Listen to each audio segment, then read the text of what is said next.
Hello, everyone. I'm Scott Aubrey with Aubrey Law, and we are an estate planning and probate law firm. And I'm super excited to be here with you today.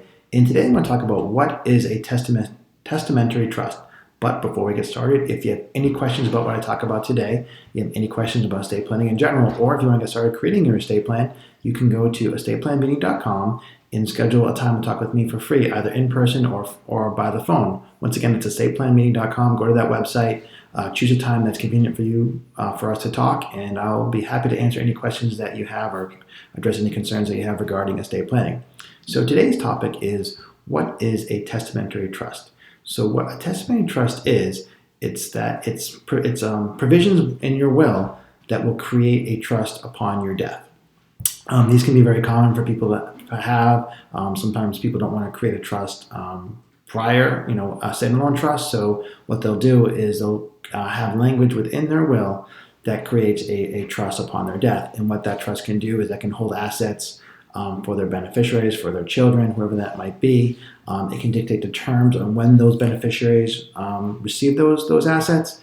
If you just had a will, then the assets would be distributed to the beneficiaries of your will as long as they're over 18 years old. If they're under 18 years old, then they'll be held in trust until they reach the age 18. But upon 18, as long as they're 18 or older, they receive those assets outright.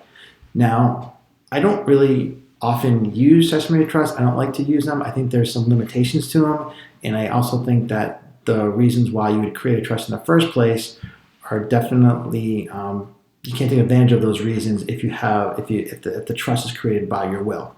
So the reasons why I don't like to use them is, one is that one of the benefits of having a trust is that the terms of that trust are kept private.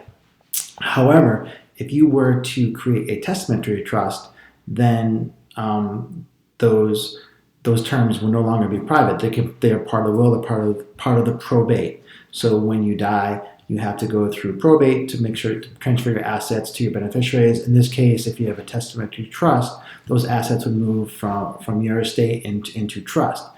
However, the terms of those trusts are public. So I could go into the court. I could request to see the file for the probate of John Smith, and I'll be able to see the will. I would be able to see exactly who gets those assets, when they receive them. So that privacy aspect of a trust, if it's created prior to a standalone trust, are no longer there. So if you wanted to put in some terms into your testamentary trust where one of your children may have substance abuse issues, and you wanted to limit their ability to receive these assets as long as they're in the right state of mind, people would know that, and that's probably something that you wouldn't want other people knowing. So if you have those terms into a testamentary trust, then it wouldn't be possible to keep those things private. And then the other thing as well is that one of the main benefits of having a trust is that a revocable living trust is that it can avoid probate. And that's one of the major benefits, because the probate process can be expensive. It can be time consuming. I'm sure everybody probably knows, has heard of stories where I've known people who have gone through a probate or have probated an estate and just said, oh, it's an absolute disaster, something I want to avoid at all costs.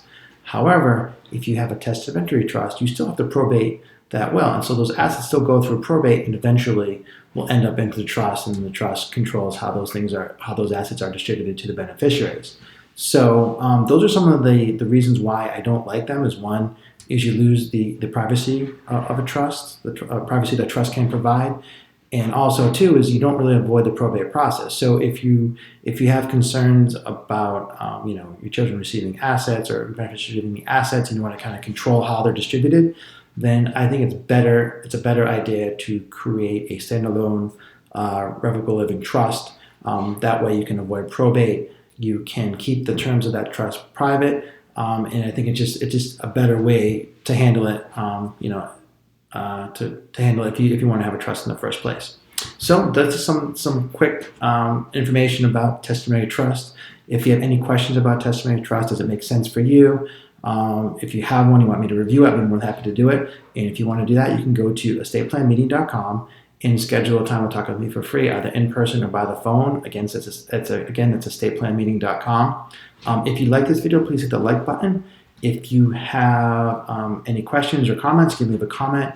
If you want to subscribe to my channel to receive more information about estate planning, you can subscribe to my channel.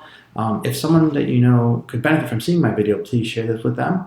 That would be greatly appreciated. So once again, I am Scott Aubrey with Aubrey Law, and I will talk to you soon.